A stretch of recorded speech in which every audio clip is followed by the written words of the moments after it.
What's good YouTube, Typical Esports, and I'm back with another video. In this video, CDL Rostermania for the 2023 MW2 season. Let's get into it. First on the list we've got OpTic Texas. Now the timeline went crazy when they decided to drop Dashy and iLLeY. Over the next 2 to 3 days, I believe they hashed some things out, decided to run it back for the MW2 season, which is exciting. I got a few clips that are very interesting, gives you us a perspective from the players as well as the coach when it comes to the entire situation. Let's take a look. People think that we were talking about what we wanted to do when I was on vacation. That didn't happen at all. So everything happened. Everything happened within 3 days. And let me tell you, bro, the past 3 days have been probably some of the most stressful days in my life, bro. We were thinking about making changes, and then we decided we didn't want to make changes. And the reason for that is because Ender was hurt all year, and a lot of our team's internal issues and problems came from Ender being hurt. We're running it back. We got in a call together after the first tweets where they said they were restricted free agents or whatever. We all got into a call together. We hashed out a lot of our issues. We had a few calls together, and we made sure like everyone was on board to run it back and to actually fix our problems next year. We have our things that we're gonna keep to ourselves. Like whenever Ender feels comfortable talking about it a little bit, I think it'll be eye-opening for a lot of people. We went through the past like 2-3 nights are ultimately going to be the best thing for us as a team going on to next year. Like, I'm not gonna lie, like when I say we hashed out everything, like we hashed it out. You know what I'm saying? We hashed it out. We left nothing on the table because we had to be 100% sure that we wanted to run it back together. You know what I'm saying? Like, we had to be 100%. So we got it all out there. Nothing left. Again, guys, we're not getting into details. I mean, I'm just not gonna do that. That's our business. You know what I'm saying? Like, I mean, I'll leave that to Ray. I'm gonna leave all that to Rambo Ray. I'm not doing that. As of right now, just know that we're boys. We all made up, and there's no bad blood, bro.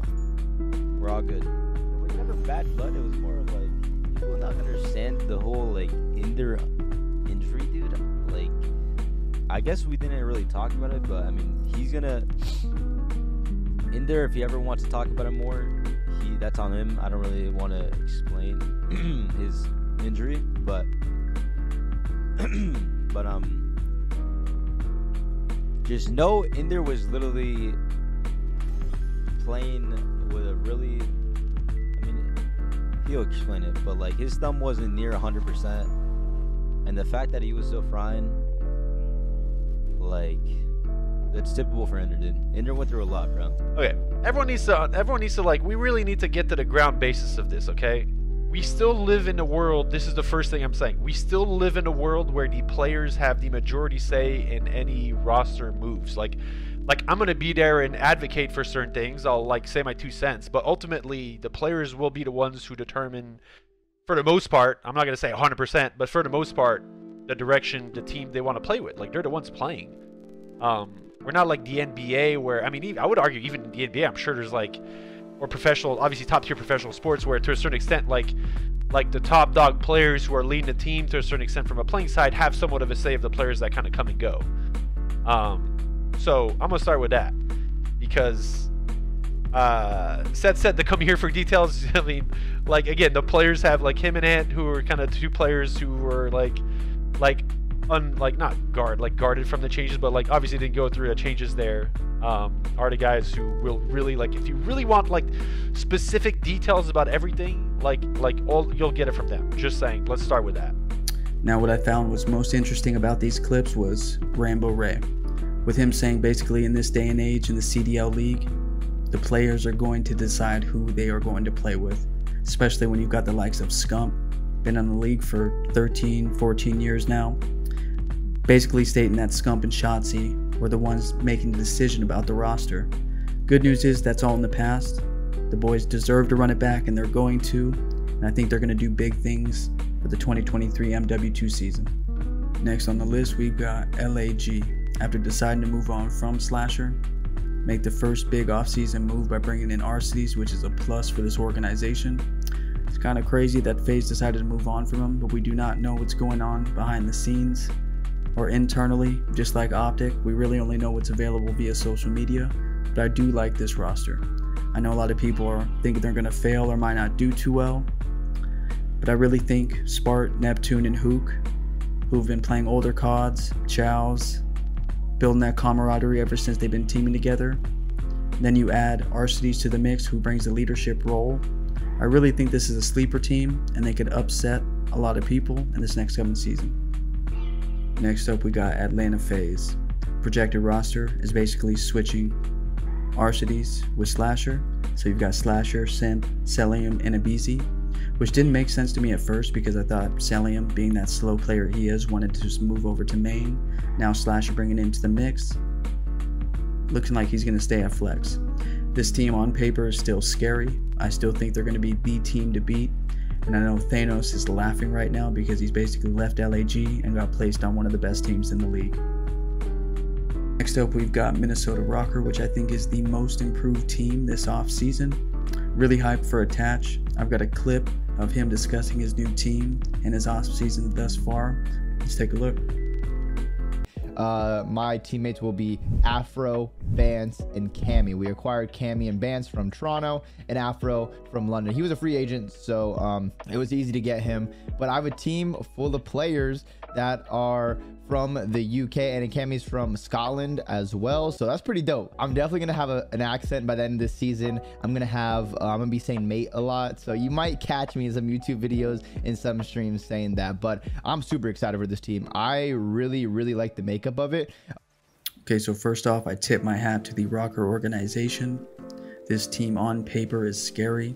You've got Attach, who's found his home playing AR. You've got Bance, one of the best European players in CDL history.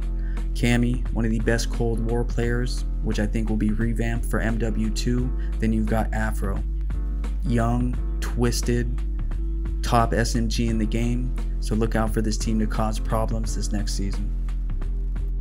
Next up, we've got Boston Breach, which it's been a controversy. Is Clay going to start? Is Methodz going to start with Nero, Owakening, and Vivid? We've got breaking news today that Methodz is re-signing with the Boston Breach. Super hyped for Methodz. Zen City's back. He deserves to be in this league. I'm very excited for him to prove himself for the MW2 season. Next up, we've got NYSL, which is HyDra, Kismet, Priestah, and Skyz. I really like the makeup of this team, bringing back your star sub duo in HyDra and Kismet. You had a solid AR to the mix, bringing in Skyz. We all knew this was going to happen after the flank NYSL fiasco.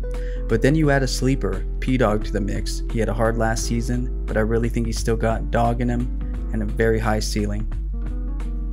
And next on the list, we've got the Toronto Ultra. After making two huge moves by dropping Cammy and Bance, they're going to be moving forward with CleanX, Hixie, Insight, and Scrappy.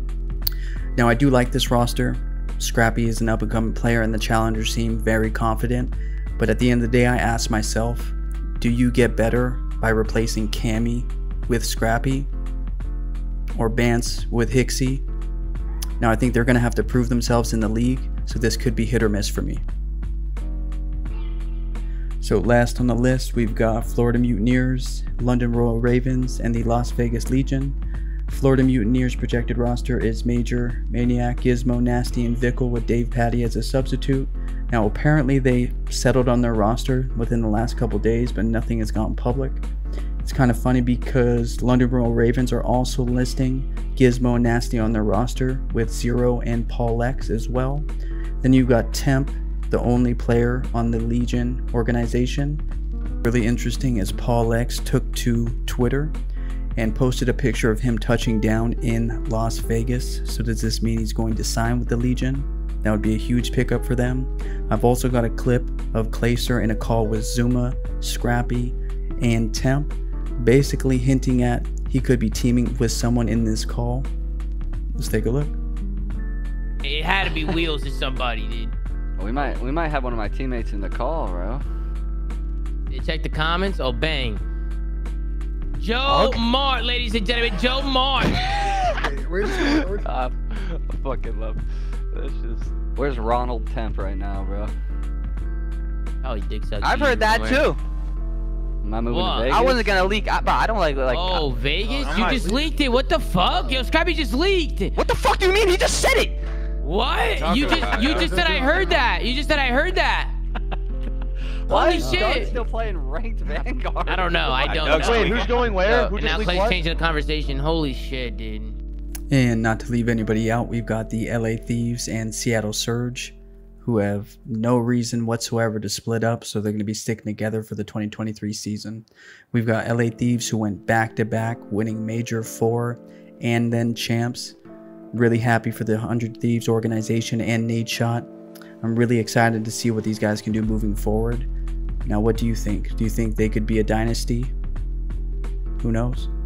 Then we've got Seattle Surge, Pred Rookie of the Year, along with Accuracy, Veteran AR, Mack is a cracked player, and then another rookie in Sib. A lot of pros think highly of him.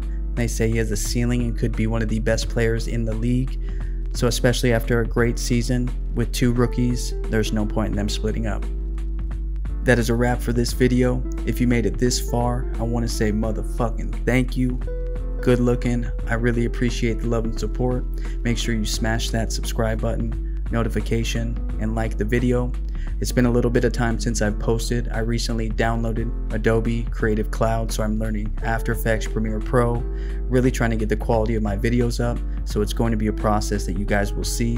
It's only going to keep getting better and better. So if you like anything Call of Duty or esports related, make sure you stick around for the future. Much love and respect. I'm out till next time.